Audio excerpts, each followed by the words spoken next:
6, 8, 10, 12, 13, 14. 14 yung itlog niya.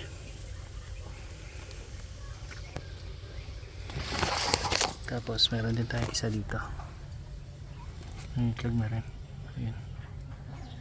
May isa na siya.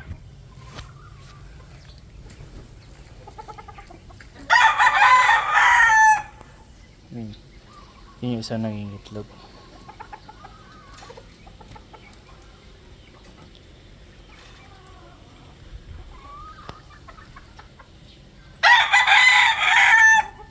Yung mga ilaga natin. Ito.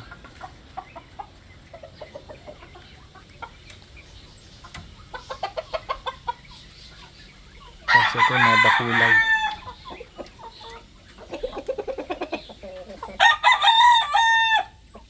Yun, isa natin yung makugbog na nakaraan.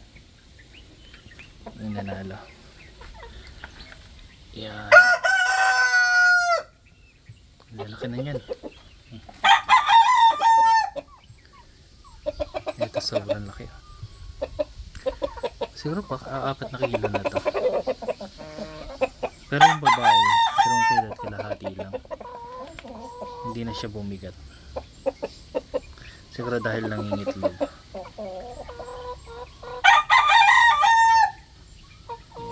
Dalawang inahin tapos dalawang tanda. Tapos ito yung mga sisiw natin. Yan. Nasa yung isa. Ano pa tayong isa dito? Angas yan. Laki. Bata pa yun. Parang laki. Magandang breed na naman yan. Kasi ito yung isa.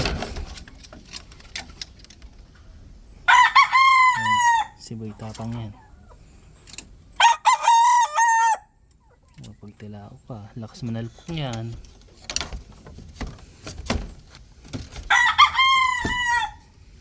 Ayan. Tapos yung katsawa natin 2. Tapos yung isang lumalaga. Tapos ito yung isa nangingitlog.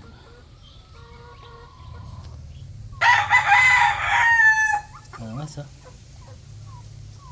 Ito kakaputulan ng palong.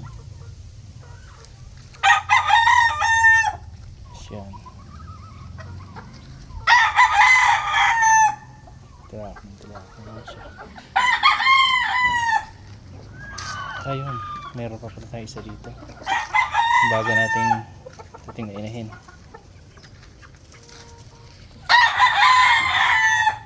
Yun o. Ganda ng katawan, bilog na bilog. Hindi tayo magpapalahi ng bago.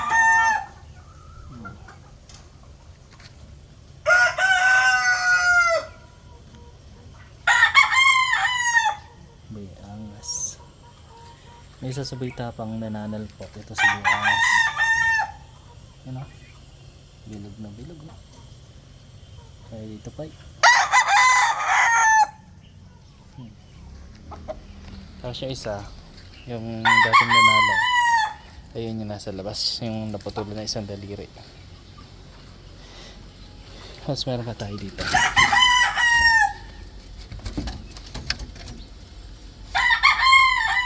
Ay, isa pang inahin. Marami na tayong inahin ngayon na paparami tayong lahi. Sarado na tayo.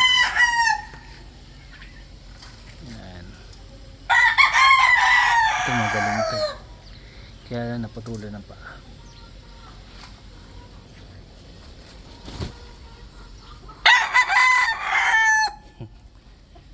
Tapos ito si yung lovebird natin.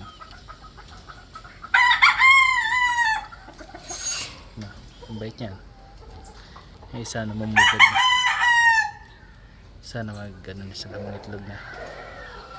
Parang karami tayo ng alaga.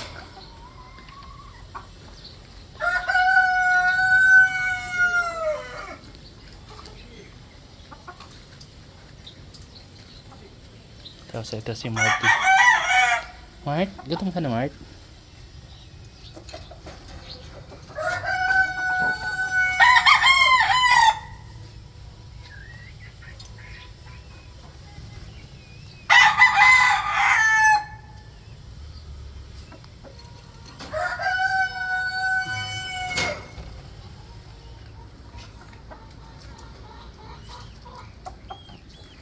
Ito lang yung ano natin. Nanuka natin. Maliit na space pero okay naman yung pag-aalaga.